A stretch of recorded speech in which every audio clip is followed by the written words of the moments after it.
Yohanes pasal yang ke-14 ayat yang pertama sampai dengan ayat yang ke-31. Ini menjadi landasan ayat firman Tuhan pada hari ini, sepanjang hari ini.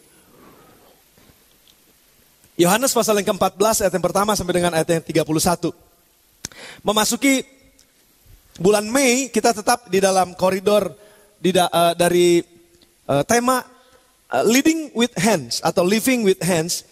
Memimpin atau hidup dengan tangan kita, dan itu bicara mengenai kita nggak cuma sekedar tahu sesuatu, kita nggak cuma sekedar punya perasaan, tapi kita juga bekerja. Dan itu adalah bagian dari tanggung jawab kita untuk mencapai kepada great life. Leading with hands, bekerja dengan sungguh-sungguh, melayani dengan sungguh-sungguh, melakukan sesuatu di dalam komunitas kita, dan itu adalah tema selama 3 bulan ke depan. Dan ini adalah bulan yang kedua kita masuk pada bulan Mei. Saya mulai dengan Roh Kudus dan saya.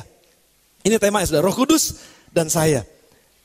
Satu kali ada seorang jemaat, seorang hamba Tuhan yang datang kepada saya, jemaat di tempat ini, dewasa muda, yang mengatakan bahwa, pastor kayaknya perlu dibuatkan fatwa, perlu dibuatkan satu ketentuan.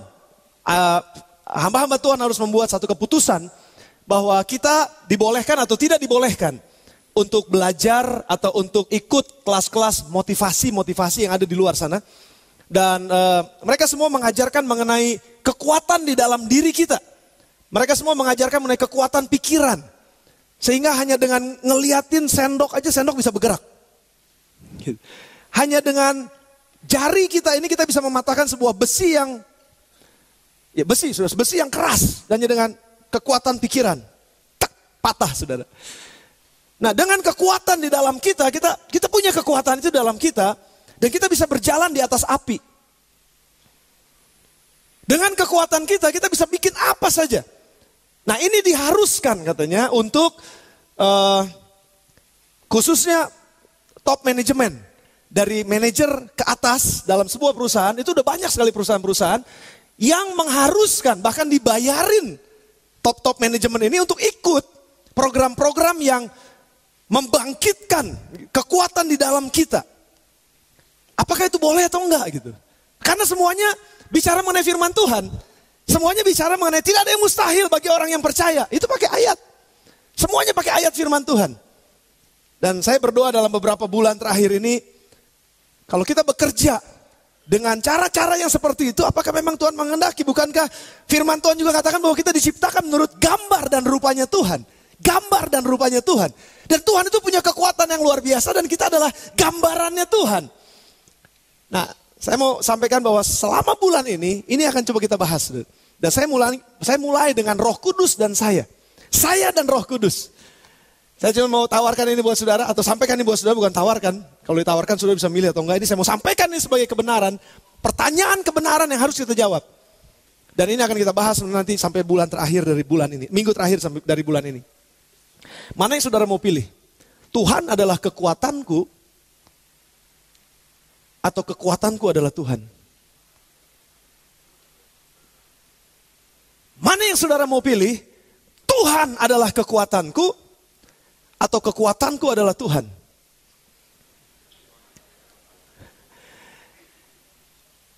Karena saya harus terbuka buat saudara, karena ini kebenaran. Setan selalu mencoba untuk menyamakan dirinya dengan Tuhan. Dan diputar balik gampang banget. Orang dipenuhi oleh Roh Kudus, orang juga bisa dipenuhi oleh roh setan. Itu yang biasa dibilang kesurupan. Siapa yang pernah kesurupan roh Allah? Nggak ada yang mau angkat tangan pasti. Biasanya kalau kata kesurupan itu konotasinya kepada roh yang lain. Tapi siapa yang udah dipenuhi Roh Kudus? Nah, itu biasa bahasa dalam gereja. Dipenuhi oleh Roh Kudus, dibaptis oleh Roh Kudus. Dipenuhi, punya encounter dengan Roh Kudus. Saya ingat waktu saya dipenuhi oleh Roh Kudus, oleh Roh Allah. Itu waktu saya umur kelas 2 SMP. Saya lupa umur saya kelas 2 SMP itu berapa kira-kira. Tapi itu kelas 2 SMP.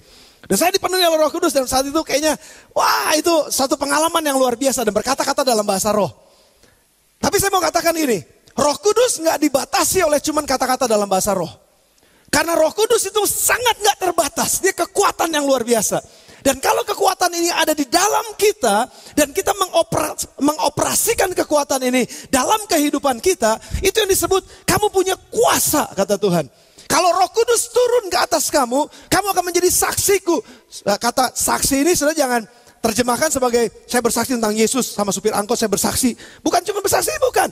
Kesaksian kehidupan kita, kesaksian pekerjaan kita, kesaksian waktu saya usaha, kesaksian waktu saya melayani, kesaksian waktu saya mengerjakan sesuatu, kesaksian waktu saya hidup dengan keluarga saya, kesaksian di dalam keluarga, kesaksian di tempat pekerjaan, kesaksian dalam usaha, kesaksian dalam pelayanan, kesaksian dalam kehidupan kita. Kita punya kuasa kalau Roh Kudus turun di atas kita untuk menyampaikan sebuah kesaksian kehidupan.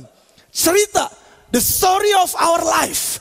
Sejarah atau cerita dari kehidupan kita dilihat oleh orang lain. Sehingga orang lain yang melihat hidup kita terdorong, mereka terpanggil untuk kenal siapa yang ada di dalam kita. Itu yang disebut dengan kesaksian. Itu yang disebut dengan hidup kita akan menjadi saksi di Yerusalem, Yudea, Samaria sampai ke ujung bumi. Kalau dalam konteks perjanjian baru atau konteks kisah para rasul, itu dari sana. Tapi kalau konteks kita hari ini, saya akan, kalau waktu Roh Kudus turun di atas hidup saya, di dalam saya, maka saya akan menjadi saksi di keluarga saya akan menjadi saksi di sekolah saya akan menjadi saksi di kampus saya akan menjadi saksi di tempat pekerjaan saya akan menjadi saksi di mana aja. Sehingga orang yang lihat hidup saya akan lihat roh yang ada di dalam saya. Bukan lihat kekuatan saya, tapi lihat kekuatan roh yang ada di dalam saya. Nah itu yang membedakan saudara. Mana yang saudara mau pilih? Tuhan adalah kekuatanku. Tipis. Atau kekuatanku adalah Tuhan. Nah banyak orang sekarang sedang membangkitkan kekuatan di dalam dirinya. Kekuatan apa? Kekuatan katanya dari buka aja auranya. Nanti ini akan dibahas secara khusus. Tapi ini icip-icip aja dulu. Buka auranya. Nanti energi positif dari alam akan masuk. Dan waktu kamu sentuh orang sakit akan sembuh. Tapi siapa yang menyentuh? Gak tahu kuasa dari mana. Dari alam. Saya gak bilang bahwa gak ada kuasa seperti itu. Ada kuasa seperti itu, makanya orang mencari. Makanya orang berusaha untuk memberikan self-confidence. Percaya diri. Saya bisa melakukan ini, saya pasti bisa melakukan ini. Makanya sekali lagi, motivasi-motivasi yang ada, motivator-motivator yang ada, saya menghormati mereka. Tapi mereka kebanyakan itu menggali dan membuat kita jadi sadar bahwa di dalam kita ini punya kekuatan, diri kita ini kuat. Roh kita ini kuat, pikiran kita tuh kuat. Konsentrasi aja di sana. Dan itu dilatih saudara, bisa. Nggak jadi masalah, bisa aja bisa. Tapi sekali lagi, ini akan membawa orang gak bergantung lagi sama roh Tuhan. Tanpa roh Tuhan saya udah kuat kok. Ngapain lagi ada Tuhan? Karena saya gak butuh Tuhan. Saya cuma butuh konsentrasi. Saya cuma butuh membangkitkan kekuatan yang ada di dalam saya. Cukup. Dan Tuhan saya gak perlu. Tuhan cuma aksesoris. Ya saya minggu ke gereja. Saya minggu datang, saya minggu kebaktian, ngangkat tangan, memuji-muji Tuhan. Tapi Tuhan gak tahu ada di mana. Tuhan, pokoknya Tuhan di sana ya. Ya kalau dia dengar ya syukur, gak dengar juga apa-apa, tuh saya bisa kok sendiri. Dengan kata lain, kekuatan-kekuatan yang di luar roh Allah, itu akan membawa kita kepada rasa percaya diri yang salah. Karena itu bukan dari Tuhan. Nah saya mau dengan tegas pada hari ini, dan saya ambil resikonya. Saya ambil resiko ini, karena ada yang bilang sama saya waktu saya khotbahkan ini, akan ada yang bilang sama saya, ada yang orang bilang sama saya, akan ada orang-orang yang akan bilang bahwa gereja ini legalistik. Masa gitu ya gak boleh? Kan itu bagus, kan itu membangkitkan semangat. Kan itu boleh dong, kan itu membuat orang jadi luar biasa. Jadi orang bisa maju. Nah, saya mau bilang sekali lagi, kemajuan kita, keberhasilan kita, kesuksesan kita hanya ada di dalam Yesus Kristus. Dan bukan dengan kekuatan kita sendiri.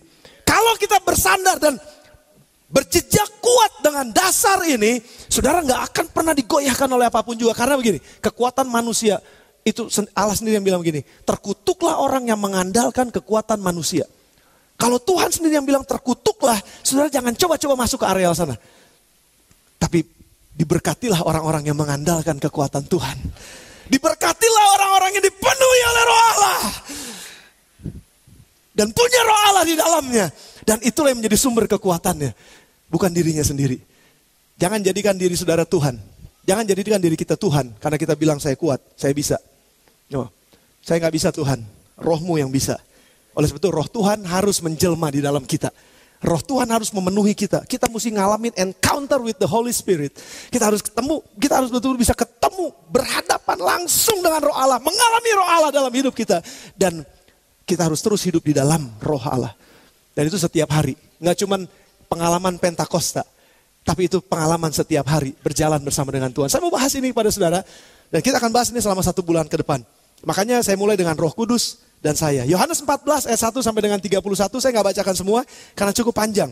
Tapi saya mau coba lihat konteksnya saja kepada saudara. Saya mau perlihatkan konteks percakapan Yesus dengan murid-muridnya. Yang dimulai dengan begini. Di rumah Bapakku banyak tempat tinggal. Ini bicara mengenai kerajaan sorga. Jadi kamu akan ada di mana aku ada. Aku akan menyertai kamu. Gitu kira-kira percakapan Yesus. Lalu ada pertanyaan dari Filipus. Mari kita buka dulu dalam kitab Yohanes 14 ayat yang ke-8. Mari saudara kita lihat Yohanes 14 ayat yang ke-8. Satu-satu ya kita akan coba telusuri ayat-ayat ini. Dan dari sini kita akan terus berjalan ke depan. Kata Filipus kepadanya, Tuhan tunjukkanlah Bapa itu kepada kami. Itu sudah cukup bagi kami. Kata Yesus kepadanya, Bus, udah sekian lama aku bersama-sama dengan kamu. Namun kamu gak kenal aku. Barang siapa telah melihat aku, sudah garis bawah ini. Barang siapa telah melihat aku, telah melihat Bapa. Bagaimana engkau berkata tunjukkanlah Bapa kepada kami? Tidak percayakah engkau bahwa aku di dalam Bapa dan Bapa di dalam aku? Apa yang aku katakan kepadamu tidak aku katakan dari diriku sendiri. Tapi Bapa yang diam di dalam aku, dialah yang melakukan pekerjaannya. Sampai sini dulu stop saudara. Lalu dilanjutkan terus, kamu akan melakukan pekerjaan-pekerjaan yang lebih besar. Ini obrolan Yesus sama murid-muridnya. Kamu akan lakukan pekerjaan-pekerjaan yang aku lakukan, bahkan lebih besar loh. Cuma begini, sebelum itu, aku akan pergi kepada Bapa. Tapi tenang aja, waktu kamu bersama dengan aku perform semua miracle, semua hal-hal yang hebat, aku perform. Aku lakukan itu, kamu lihat. Tapi sekarang aku pergi kepada Bapa. Tapi kamu akan tetap mengerjakan pekerjaan-pekerjaan yang aku lakukan. Tapi kamu mesti tetap tinggal di dalam aku seperti aku tinggal di dalam Bapa. Karena gini, yang aku lakukan bukan kerjaanku sendiri. Hidupku bukan aku lagi. Tapi Bapa yang bersama-sama dengan aku, kehendak Bapa itulah yang aku jalani, yang aku lakukan, yang aku hidupi. Jadi waktu kamu lihat aku, sebetulnya kamu udah lihat Bapa. Karena apa yang Bapa lakukan, itu yang aku lakukan.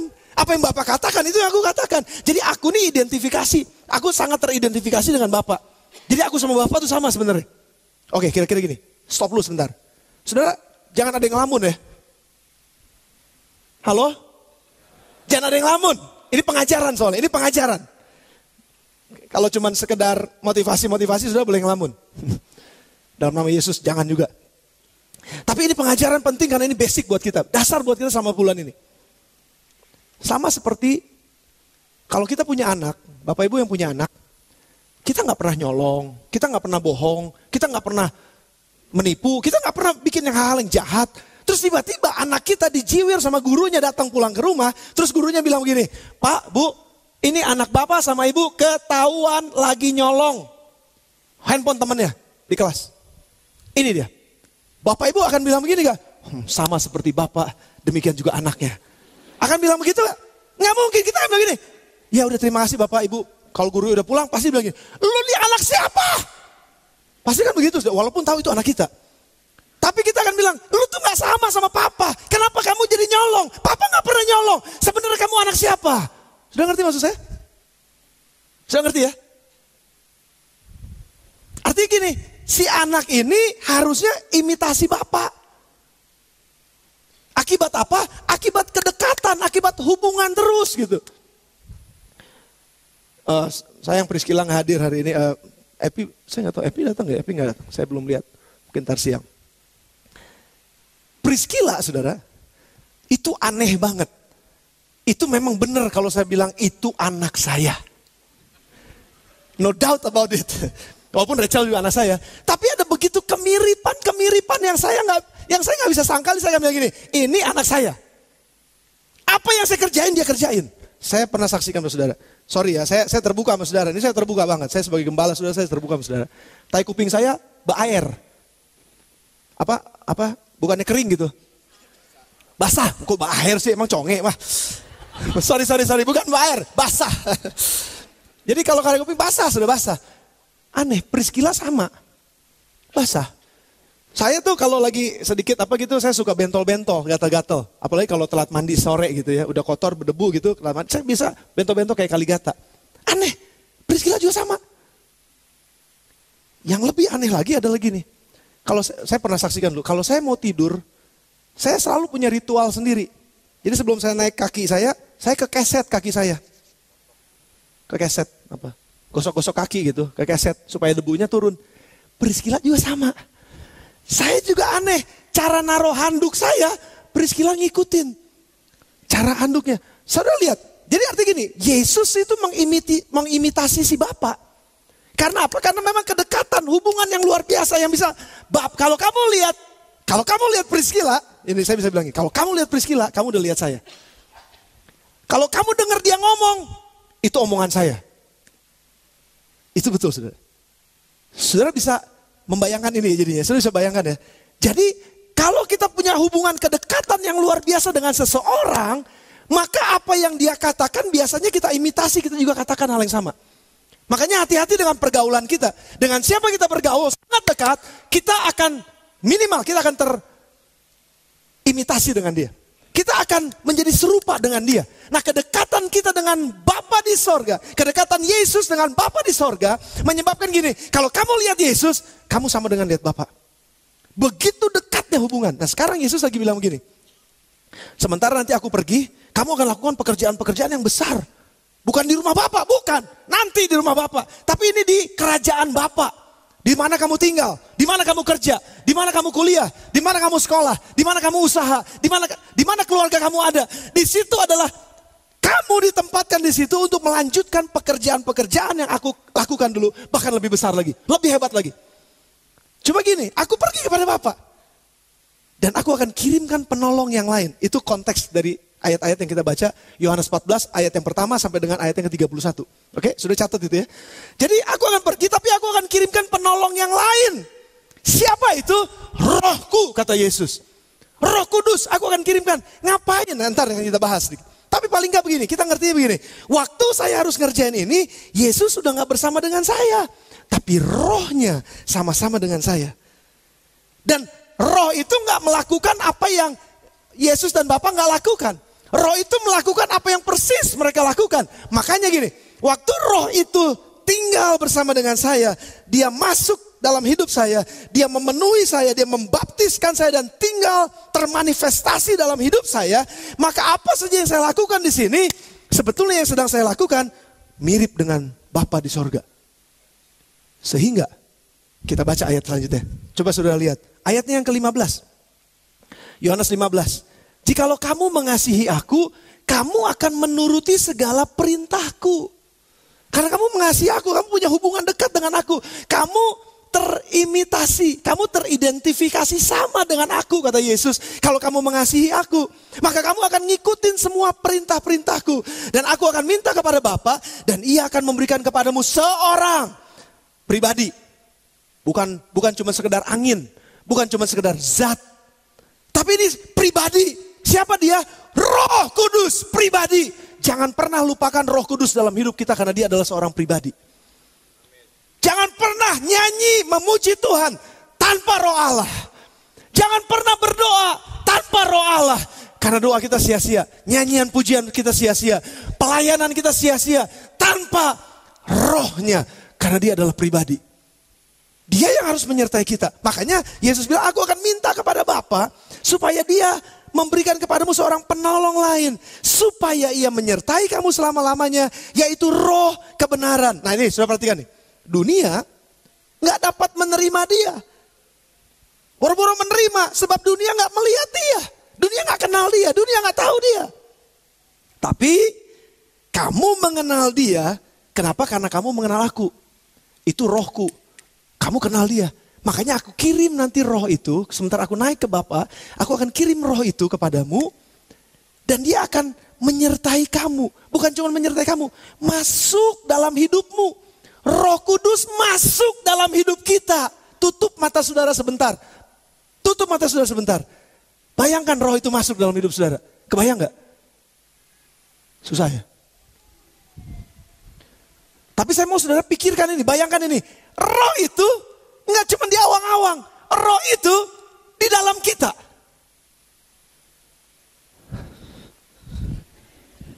Kurang gitu excited kayaknya saudara kalau Roh Kudus ada di dalam saudara. Saudara senang gak kalau Yesus ada di dalam saudara? sedemikian juga seharusnya kita aminkan Roh Kudus juga dalam kita. Dan dia gak akan pernah tinggalin kita. Jadi kenapa Roh Kudus harus dicurahkan? Kenapa Roh Kudus harus diberikan? Karena Yesus pergi kepada Bapa. Sedangkan kita harus melanjutkan pekerjaannya yang sesuai dengan apa yang dia sudah lakukan. Bahkan lebih besar lagi. Sama. Sekarang pertanyaan saya kayak tadi.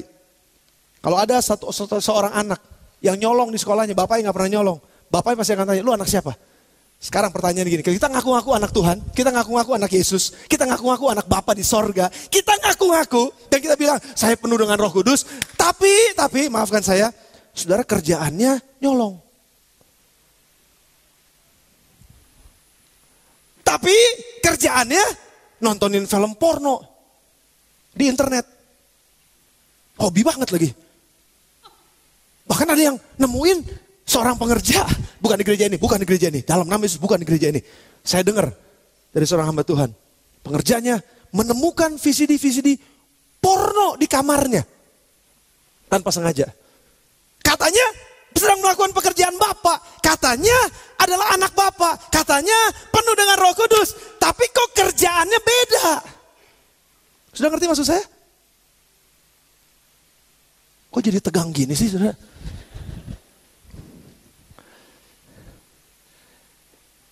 Yesus pernah nyakitin orang gak?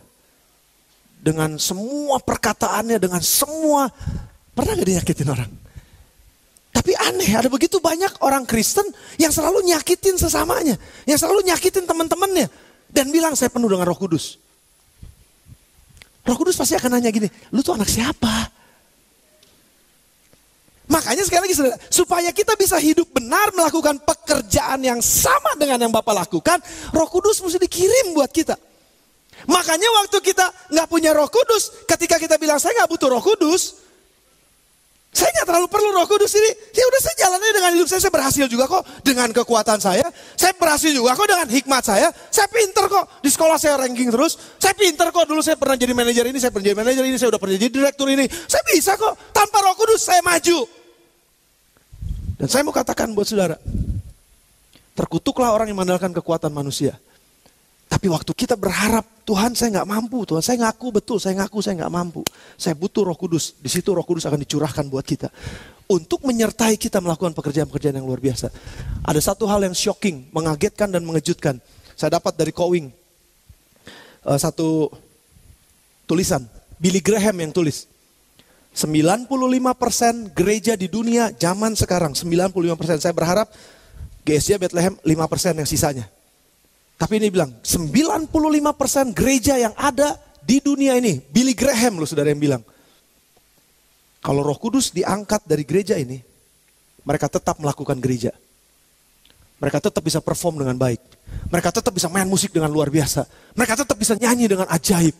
Orang kalau dengar merinding. Gak ada bedanya soalnya sama The Voice. Gak ada bedanya sama Indonesia Cari Bakat. Bagus-bagus semuanya. Tanpa Roh Kudus. Gak perlu Roh Kudus. Yang gitu-gituan. Di sini bisa loh tanpa Roh Kudus. Di sini bisa loh khotbah tanpa Roh Allah. Di situ bisa loh duduk tanpa Roh Kudus nyanyi. Waktu Roh Kudus diangkat, 95% gereja di dunia saat ini kata Billy Graham akan tetap melanjutkan gerejanya. Tapi sebaliknya, zaman Kisah Para Rasul, begitu Roh Kudus diangkat dari gereja, 100% mati gereja. Karena gak ada kuasanya. Mana yang saudara mau pilih? Gereja yang dengan kuasa, atau gereja yang tanpa kuasa? Tuhan ampuni saya. Ampuni kami kalau kami udah gak ngandalin Roh Kudus dalam kerjaan kami. Kalau saudara lagi kerja dan saudara bilang Roh Kudus tunggu di gereja, saya lagi kerja. Nanti kalau udah ke gereja saya ketemu. Bertobat saudara. Karena Roh Allah dicurahkan buat kita untuk seluruh aspek kehidupan kita. Dimanapun kita ada. Untuk apa? Melakukan kehendak Bapa. Sesuai dengan apa yang Yesus kerjakan. Roh Kudus akan tolong kita di sana. Makanya dibilangnya gini, dunia gak lihat. Tapi gimana supaya dunia lihat Roh Allah? Dunia perlu lihat Roh Allah. Manifestasinya melalui apa? Melalui tubuhnya, melalui gerejanya yang mesti dipenuhi oleh Roh Allah. Tanpa Roh Kudus, saudara, kita mati. Gereja ini mati tanpa Roh Allah. Dan saya bertobat di hadapan Tuhan kalau sampai Roh Allah gak ada lagi di gereja kita. Karena itu tanggung jawab saya. Itu tanggung jawab kita para pemimpin. Itu tanggung jawab kita semua. Kita butuh Roh Kudus, saudara. Kita butuh Roh Kudus setiap saat. Saya suka dengan satu lagu yang dinyanyikan sama tim musik kita. I need thee every hour.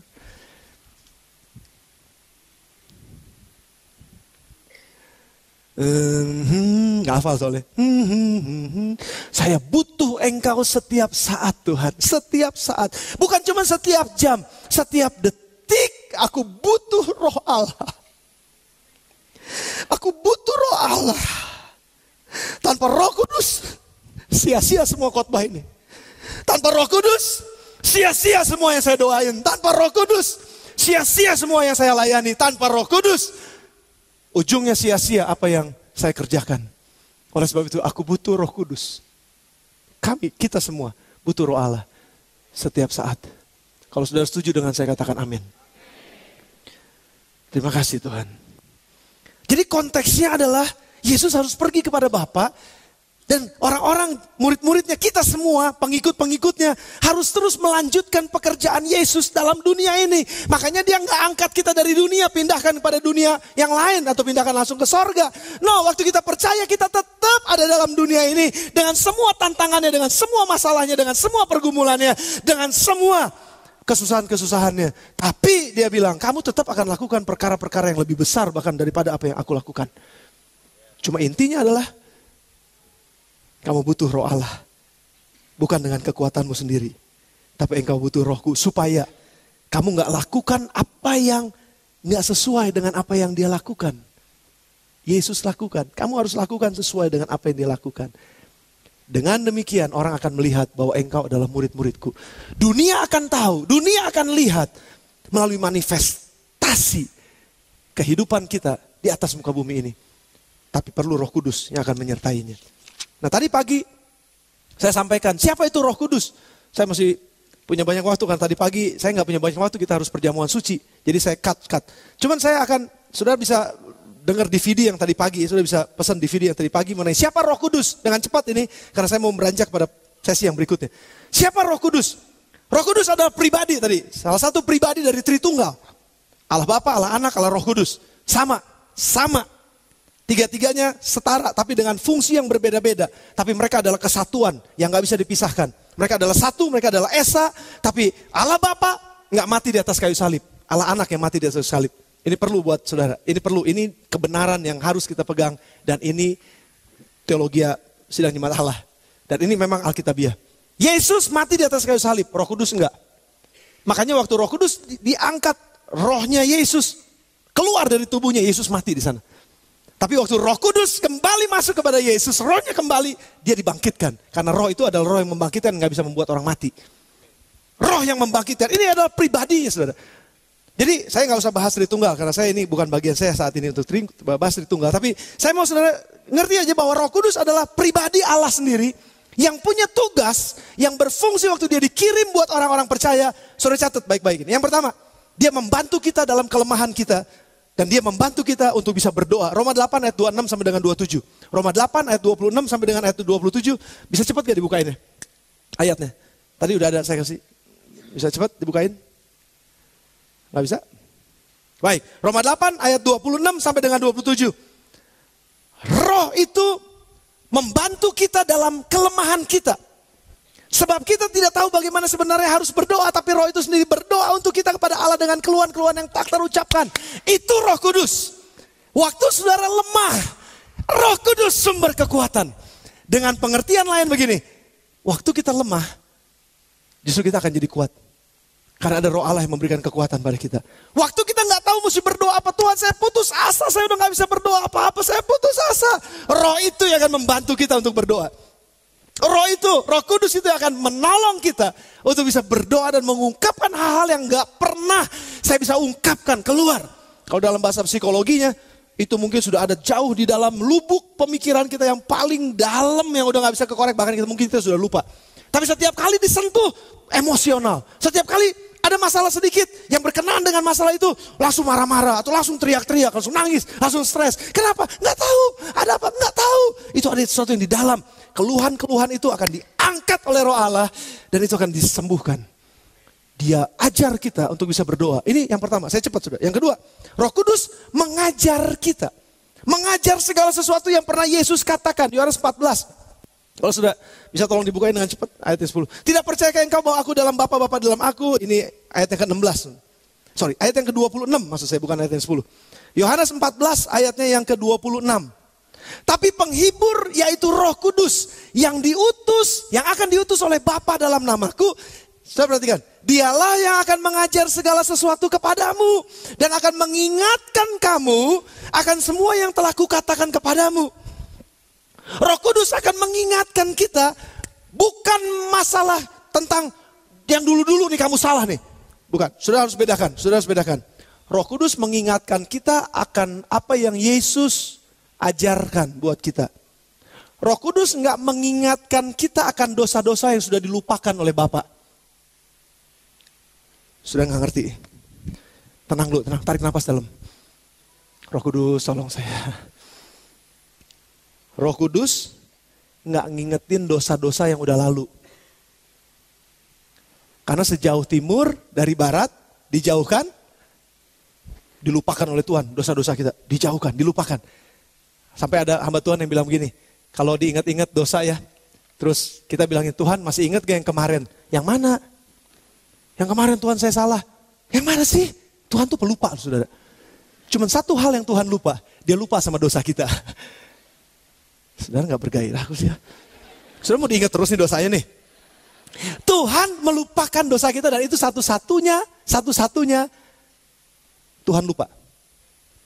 Dia gak ingat-ingat lagi dosa kita. Tapi setan selalu ingat-ingat. Tadi malam lagi ngapain? Kemarin habis ngapain tuh? Loh, ngangkat-ngangkat tangan. Tadi barusan ngegampar istri, ayo diingetin lagi. Jadi diintimidasi terus. Itu kerjaannya setan. Tapi kerjaannya Roh Kudus, dia ingatkan semua firman. Supaya kita ingat, oh iya saya gak boleh kayak begini. Oh iya Tuhan saya salah nih kalau begini. Oh iya Tuhan saya keliru ya. Oh iya Tuhan, dia ingatkan kita. Dia mengajar kita. Dia mengingatkan apa yang pernah Yesus katakan. Saya mengucap syukur, ini berlaku juga. Kalau saudara lagi ujian, lupa padahal udah belajar. Kalau lupa nggak belajar itu bukan lupa, nggak tahu. Karena memang nggak belajar, jadi nggak tahu dong. Kalau udah belajar lupa itu wajar karena lupa. Tapi Roh Kudus akan mengingatkan kita. Pernah ngalamin itu? Saya pernah berkali-kali ngalamin lagi ujian, udah belajar betul-betul. Tapi karena udah sakit ingetnya di luar kepala, makanya jangan nginget di luar kepala. Nginget di luar kepala tuh di luar bener-bener. Waktu sudah kesandung gitu, itu hilang semuanya. Hilang betul-betul hilang dan lupa. Tapi saya mau mengucap syukur. Roh Kudus mengingatkan kita. Itu lagi ujian kok bisa ingat ya? Kok bisa nyambung ya? Dan luar biasa akhirnya dapat nilai yang bagus. Roh Kudus mengingatkan kita dan mengajar kita. Itu Roh Kudus. Cepat ya. Yang ketiga. Memimpin pada seluruh kebenaran. Yohanes 16 ayat yang ke-13. Roh Kudus itu memimpin kita kepada seluruh kebenaran. Jadi kalau ada sesuatu yang kita lakukan gak benar. Dan kita punya roh yang selalu mau belajar. Maka dia akan mengingatkan kita. Dan dia akan memimpin kita setelah mengingatkan. Dia akan memimpin jalannya. Kamu salah tuh. Nggak cuma salah. Tapi dia tunjukkan jalannya. Memimpin kepada kebenaran. Itu hebatnya Roh Kudus. Kebanyakan orang tua cuma bilang, kamu salah. Terus aja kamu salah. Kalau cuma sampai di situ, setan juga begitu. Tapi Roh Kudus enggak.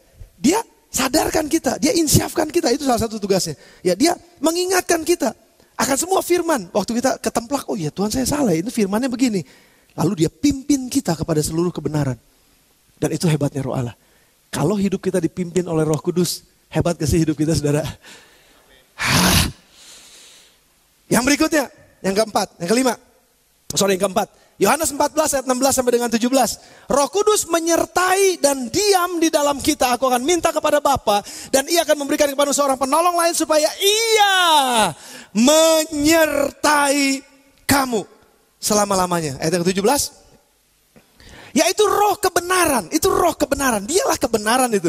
Dunia tidak dapat menerima dia sebab dunia tidak melihat dia dan tidak mengenal dia. Tapi kamu mengenal dia sebab ia menyertai kamu dan akan diam di dalam kamu.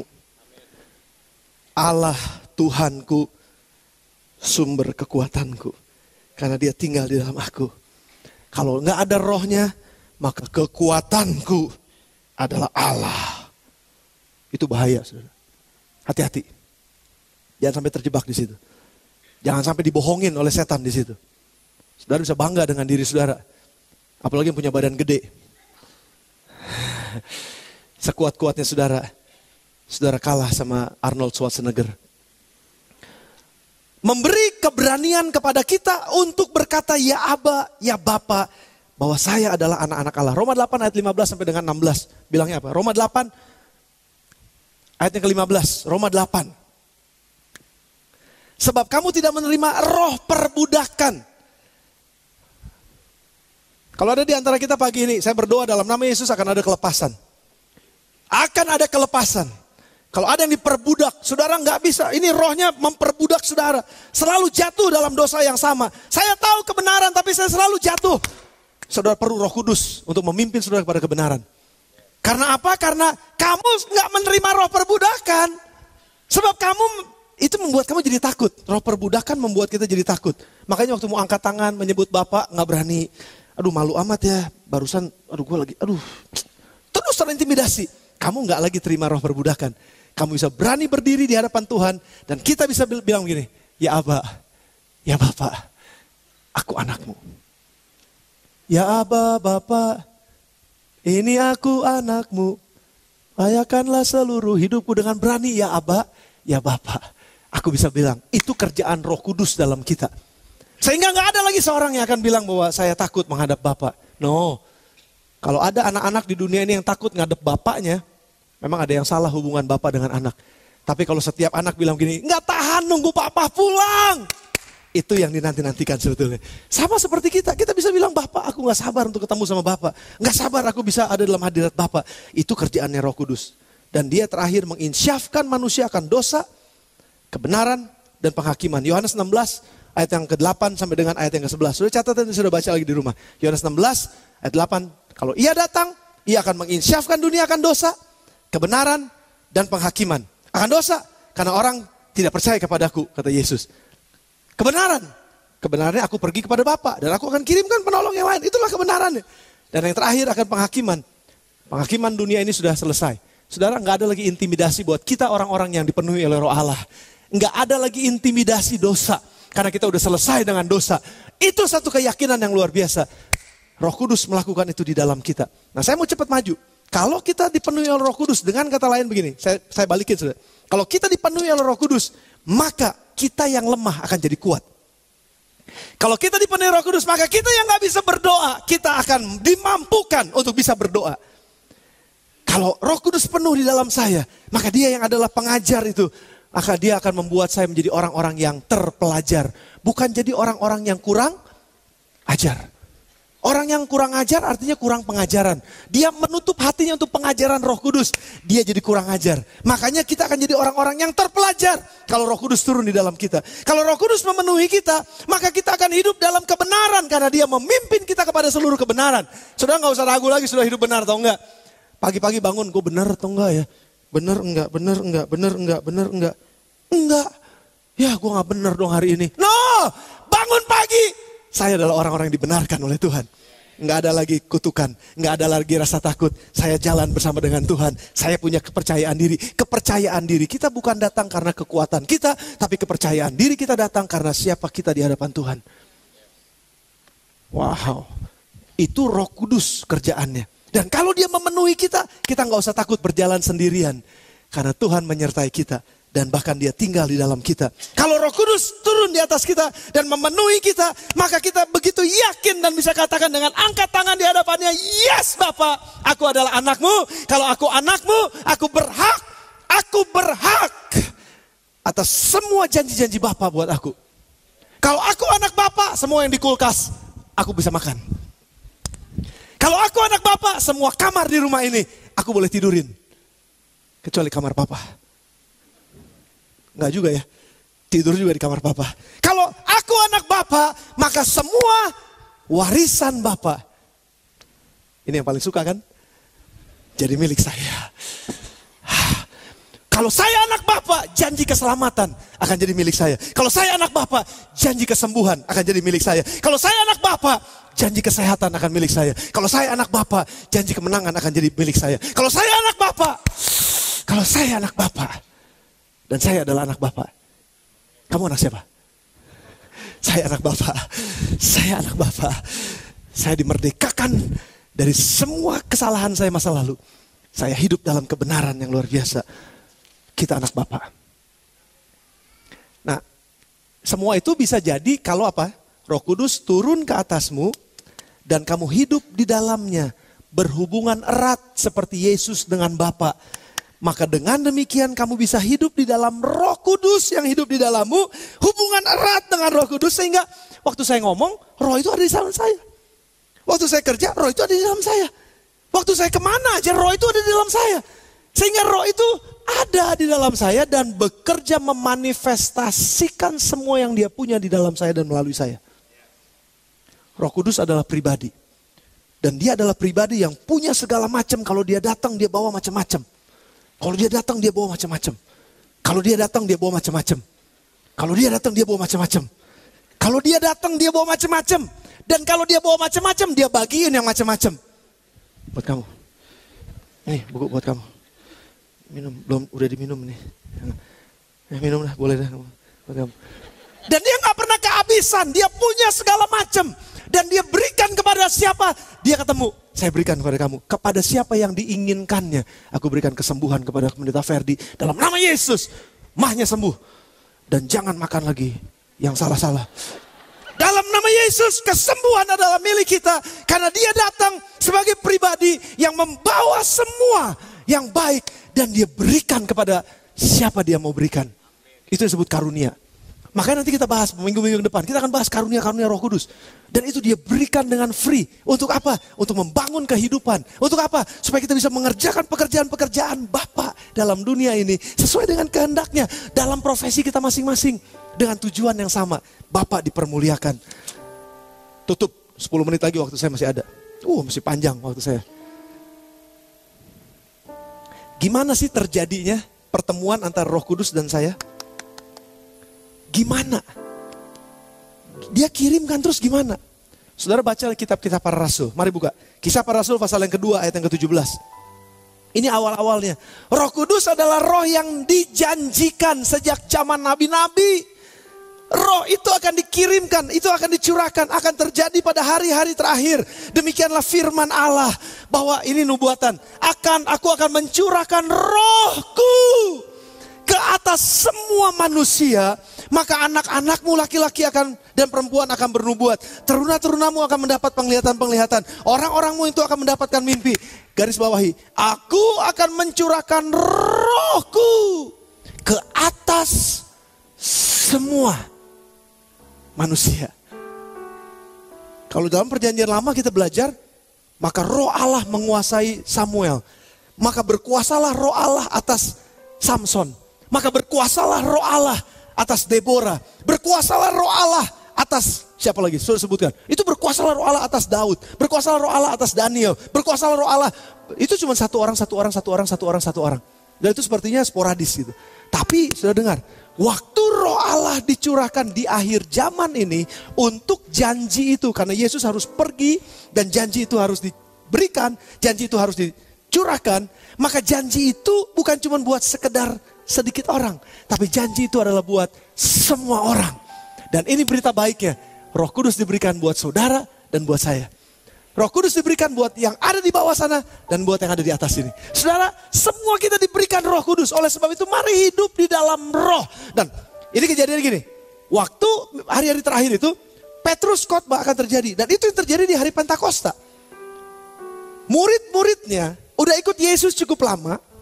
Dan pada hari itu Roh Kudus dicurahkan. Ada yang disebut tadi saya bilang encounter in the Holy Spirit. Pertemuan dengan Roh Kudus. Itu yang penting Kita minta pada hari ini pada Tuhan. Minta di hari-hari yang akan datang terus kepada Tuhan. Saya mau ketemu dengan Roh Allah. Saya mau dipenuhi oleh Roh Allah. Saya rindukan Roh Allah. Saudara gak bisa pasif. Kenapa? Murid-muridnya pada zaman itu, mereka menantikan sambil berdoa. Saya berdoa nih, akhir bulan ini adalah kenaikan Yesus. 40 hari kita peringati Yesus naik ke sorga. Tapi waktu dia naik ke sorga akan dicurahkan rohnya. Mulai saat ini, mulai hari-hari ini, saudara terus berdoa minta. Kalau saudara rindukan Roh Kudus, saya mau engkau tinggal di dalam saya mau engkau kuasai hidup saya. Tolong Tuhan, kuasai hidup saya untuk saya bisa hidup benar di hadapanmu. Supaya saya hidup sesuai dengan apa yang Tuhan mau, mengerjakan pekerjaan Yesus. Saya mau kerjakan dengan sungguh-sungguh karena cinta saya kepada Tuhan. Minta Roh Allah pada saudara dan mulai berdoa. Itu yang dilakukan oleh para muridnya. Mereka mulai berkumpul, berdoa. Dan pada saat mereka berkumpul dan berdoa, pada hari yang 10 itu turunlah Roh Allah dan mulai menyapu mereka semua. Dan mereka ketemu sama Roh Allah dan mereka mulai berkata-kata dalam bahasa yang mereka gak ngerti sama sekali. Dan itu tanda. Sekali lagi, kepenuhan Roh Kudus itu ditandai oleh berkata-kata dalam bahasa asing, berkata-kata dalam bahasa roh. Itu tanda Alkitabiah dan saya bisa buktikan dalam Alkitab bahwa itu memang kejadiannya seperti itu. Dan itu gak cuma terjadi dulu, itu terjadi sampai dengan hari ini. Karena firman Tuhan itu untuk kita hari ini, bukan untuk hanya orang yang dulu. Tapi sampai hari ini, sampai dengan hari ini, Roh Kudus masih dicurahkan buat kita. Roh Kudus masih tersedia buat kita. Itulah makanya dia akan menyertai semua orang yang percaya sampai pada kesudahan zaman. Dan dia gak pernah tinggalin kita. Dia masih mau terus ada di dalam kita. Dia masih mau terus tinggal di dalam kita. Sampai nanti pada akhirnya kita akan ketemu dengan dia, menyatu dengan rohnya, menyatu dengan Tuhan Yesus, menyatu dengan Bapa di sorga. Itu adalah kemuliaan yang kita nantikan. Sudah bergairah? Ini luar biasa. Tapi sementara murid-muridnya dipenuhi, ada perjumpaan dengan Roh Kudus, mereka nggak diam sampai di situ. Mereka nggak stop sampai di situ. Paulus tuliskan Roma 8 ayat 5 sampai dengan 11. Saya tutup dengan ayat ini. Roma 8 ayat yang ke-5 sampai dengan ayat yang 11 bilang apa? Sebab mereka yang hidup menurut daging, memikirkan hal-hal yang dari daging. Mereka yang hidup menurut roh, memikirkan hal-hal yang dari roh. Oleh sebab itu, terusin. Ayat yang ke-6. Karena keinginan daging adalah maut, tapi keinginan roh adalah hidup dan damai sejahtera. Sebab keinginan daging adalah perseteruan dengan Allah. Itu permusuhan dengan Allah. Nggak ketemu sama Allah. Makanya banyak orang yang akhirnya dia nggak ketemu sama Tuhan. Karena terus melakukan keinginan daging. Padahal udah jadi orang Kristen. Tapi masih terus ngikutin keinginan daging. Karena ia takluk kepada hukum Allah. Hal ini memang tidak mungkin baginya. Ayat yang ke-8 terusin. Mereka yang hidup dalam daging tidak mungkin berkenan kepada Allah. Terusin. Tetapi kamu tidak hidup dalam daging. Dengar. Kalau kita dipenuhi oleh Roh Kudus, kita bertemu dengan Roh Allah dan dipenuhi oleh Roh Kudus, jangan stop sampai di situ. Terus hidup di dalam Roh. Jika memang Roh Allah diam di dalamnya. Tetapi jika orang tidak memiliki Roh Kristus, ia bukan milik Kristus. Ayat 10, terusin. Tapi jika Kristus ada di dalam kamu, maka tubuh memang mati karena dosa. Tapi Roh dalam ini adalah kehidupan karena kebenaran. Terus ayat yang 11, ini yang saya paling suka. Dan, ayat 11, jika roh dia yang telah membangkitkan Yesus dari antara orang mati, Roh Kudus itu, diam di dalam kamu, maka ia, roh itu yang telah membangkitkan Kristus dari antara orang mati, akan menghidupkan juga tubuhmu yang fana itu oleh rohnya yang diam di dalam kamu. Umum 3 sebentar, saya akan bahas ini kelanjutannya. Dan saya berdoa saudara dapatkan sesuatu dari part yang kedua ini. Milikilah kerinduan untuk melanjutkan pekerjaan Yesus. Bahkan pekerjaan yang lebih besar dalam setiap profesi kita masing-masing dalam dunia ini untuk mempertontonkan Yesus kepada dunia. Tapi jangan lupa, bukan dengan kekuatan kita, tapi dengan kekuatan Roh Allah. Minta supaya janjinya itu juga jadi dalam hidup saudara. Buka hati saudara, buka roh saudara. Aku butuh Roh Allah. Aku butuh Roh Yesus yang membangkitkan Yesus dari antara orang mati untuk tinggal di dalam aku. Sehingga walaupun tubuhku ini mati, walaupun keinginannya mati, tapi aku udah gak ikutin keinginan daging. Aku mau terus hidup di dalam keinginan roh. Kalau ada kata-kata yang bilang begini, balas dendam. Aku bilang, enggak balas dendam. Pengampunan. Kalau ada yang bilang begini, nyolong, enggak, beri. Itu hidup menurut roh tuh saudara. Hidup menurut daging seperti ini. Ya udah, kalau kamu tampar lagi. Tapi menurut daging ditampar. Loh, pertanyaan kenapa ditampar? Karena dianiaya. Oke, enggak apa-apa, tampar, pak. Roh bilang apa? Kasih lagi pipi 1. Pak, udah beres? Udah, ya udah. Dalam nama Yesus. Itu hidup menurut roh. Kalau Lord, saya disakiti sama dia. Udah, saya disakiti sama Tuhan, saya sakit banget Tuhan. Saya simpen sakit hati ini, saya marah, saya gak mau lepaskan. Itu hidup dalam daging. Tapi waktu saya disakiti, saya tahu saya harus ikuti. Aduh Tuhan, gak enak banget memang. Hidup dalam roh, mematikan keinginan daging, itu gak enak. Siapa yang dagingnya mati enak? Gak ada yang enak. Tapi kalau rohnya hidup, daging memang mati. Daging akan ngikutin roh. Dan bilang gini, Tuhan saya disakiti. Tapi saya lepaskan pengampunan buat orang itu dan selesai. Saya merdeka dalam hidup saya. Dan itulah kehidupan yang sesungguhnya yang Yesus mau supaya kita miliki. Saudara mau disembuhkan oleh Tuhan. Saudara mau dipulihkan oleh Tuhan. Saudara mau lihat kemenangan dalam hidup saudara. Minta Roh Kudus turun di atas kita.